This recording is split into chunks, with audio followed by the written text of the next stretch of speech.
почитувани представници на медиумите, почитувани граѓани на Република Македонија.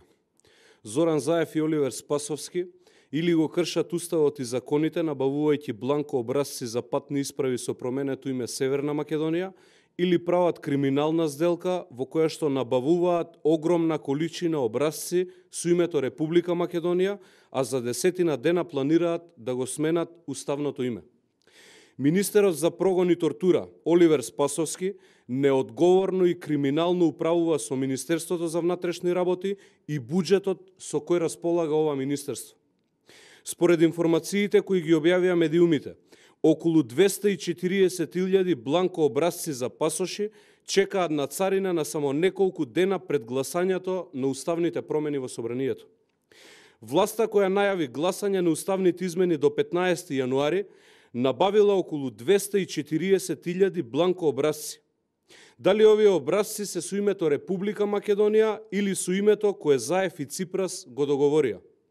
Доколку образците се со името Република Македонија, а власта го промени името на државата во собрание, тогаш тие 240.000 образци вредни милиони евра ќе бидат неупотребливи и ќе треба да се уништат. А парите дадени за нивната набавка ќе бидат директна штета за државата. Во вториот случај, доколку образците за пасоши се со името Северна Македонија, што ќе се случи доколку името не помине во собранието? Дали повторно истите се неупотребливи и ќе треба да се уништат? Заев и Спасовски мора да одговорат колку ќе ги чинат граѓаните нивните аматерски потфати.